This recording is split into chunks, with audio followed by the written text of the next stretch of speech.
Germany lost World War I in 1918. The Treaty of Versailles punished Germany harshly. Huge financial reparations, loss of territory, severe military restrictions, full blame for the war. To many Germans, it felt like national humiliation. Then came hyperinflation in 1923. Money became so worthless that people carried cash in wheelbarrows. Workers were paid twice a day. Bread prices changed by the hour.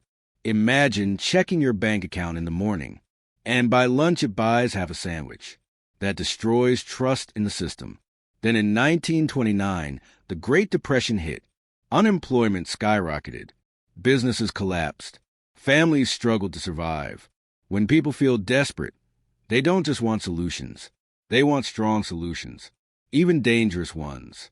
Adolf Hitler was not originally powerful. He was a failed art student, a World War I veteran, a gifted public speaker with extreme nationalist views. He joined a small political group, the German Workers' Party, which later became the Nazi Party. His speeches were dramatic, emotional, blame-focused.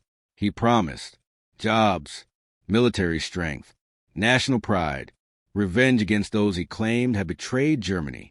He gave people something simple, someone to blame, complex problems, simple enemy, clear solution. That formula works disturbingly well. In 1933, Hitler was appointed chancellor. Here's the critical part. He was appointed legally. No coup, no military takeover. Democracy handed him power. The Nazi regime didn't just control government. It reshaped culture. Schools were redesigned to teach racial ideology. Youth organizations indoctrinated children. Propaganda flooded radio and film. Joseph Goebbels, the propaganda minister, understood something powerful. If you repeat something enough, it begins to feel true. Meanwhile, secret police monitored dissent. Citizens reported neighbors. Fear became social glue. At the same time, the regime reduced unemployment, invested in infrastructure, built highways, the Autobahn, expanded industry. To many ordinary Germans, life seemed more stable than during the Depression. That combination, repression plus economic recovery, strengthened loyalty. Authoritarian systems often provide short-term stability. That's why they can grow. Hitler promised expansion. First small moves. Remilitarized the Rhineland. Annexed Austria. Took the Sudetenland from Czechoslovakia. European powers hesitated. They feared another war. They hoped compromise would stop aggression. It didn't. In 1939, Germany invaded Poland. Britain and France declared war. World War II began. As war spread, Nazi racial policies escalated into genocide. The regime implemented the final solution. Concentration camps expanded. Extermination camps were constructed. 6 million Jews were murdered. Millions of others were persecuted and killed. The horror was not chaotic violence. It was systematized. Transportation schedules, administrative records, factories of death. It showed how modern bureaucracy could be weaponized. That's the terrifying part, not just hatred. Organization. At first, Germany's military seemed unstoppable. Poland fell quickly. France collapsed. Much of Europe was under control. Then came two enormous strategic mistakes: invading the Soviet Union in 1941 and declaring war on the United States. Now Germany was fighting the British Empire, the Soviet Union, the United States, resistance movements across Europe. That's not just ambition. That's overextension. History repeatedly shows fighting half the planet simultaneously is not a sustainable strategy. By 1944, the illusion was cracking. For years, Nazi propaganda had portrayed Germany as unstoppable.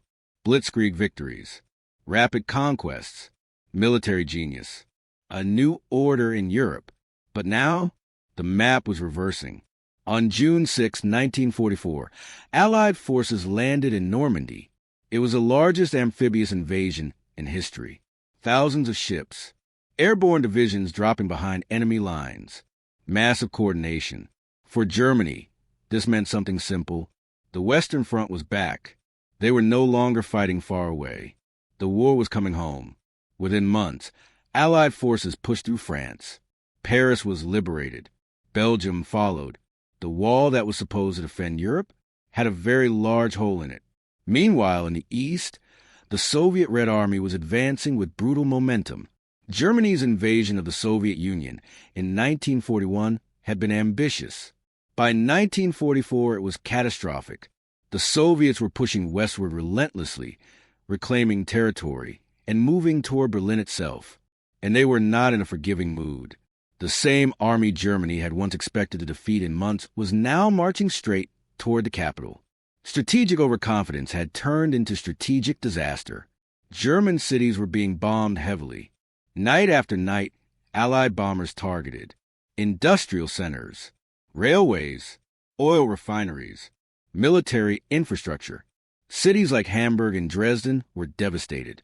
Factories were destroyed. Transportation systems shattered. Fuel supplies critically low. Germany's war machine ran on logistics, and logistics were collapsing. You can't run tanks without fuel. You can't move armies without trains. You can't fight a total war with empty warehouses. The Thousand-Year Reich was now rationing. Inside Germany, morale was sinking. Young teenagers were being drafted into the Volkssturm, last-ditch militia units. Boys, old men, minimal training. The regime that once promised dominance was now scraping for manpower. Even within the military leadership, confidence in Hitler had eroded. In July 1944, German officers attempted to assassinate him in the famous July 20th plot. It failed. Hitler survived. But the message was clear. Even insiders knew the war was lost. Berlin surrounded. By April 1945, Berlin was encircled. Soviet forces closed in from all sides. Street fighting erupted. Artillery thundered. Buildings burned. Civilians hid in basements. Infrastructure collapsed. The capital of the Thousand-Year Empire looked like ruins. And below the city, Hitler was underground. The Führer bunker was a concrete shelter beneath the Reich Chancellery. Inside, maps, telephones, officers, loyalists, above ground, explosions, chaos, the Red Army. Hitler continued holding meetings. He moved imaginary divisions on maps, issued orders to units that no longer existed, demanded counterattacks from forces that had been wiped out.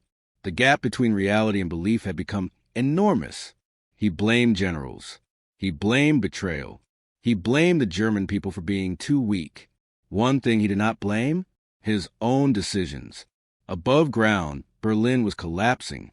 Below ground, denial persisted. On April 29th, 1945, as artillery shook the bunker walls, Hitler married Eva Braun in a small midnight ceremony. It was quiet, brief, almost surreal. The capital was falling. The regime was collapsing. And paperwork was being signed. There's something deeply symbolic about that. The obsession with order continued even as everything ended. The next afternoon, April 30th, Hitler said farewell to those remaining in the bunker. Around 3:30 p.m., he and Eva retreated to private quarters. He chose suicide rather than capture. The man who had unleashed global war, industrial genocide, and unprecedented destruction ended his life in a small underground room. No battlefield, no dramatic surrender, no final public speech, just silence. His body was taken above ground and burned in the garden as Soviet artillery echoed in the distance. The empire he promised would last 1,000 years, it lasted 12. The collapse wasn't sudden. It was a result of overconfidence, ideological extremism, strategic overreach, industrial warfare against half the world. At its peak, Nazi Germany controlled much of Europe. At its end, its leader was underground. That contrast tells the whole story. Power can look permanent, until it isn't. If this helped you understand how a modern democracy collapsed into dictatorship, subscribe to History Simplified. Because history isn't just about what happened. It's about how it happened, and why it can happen again. Comment below, what rise and fall should we break down next?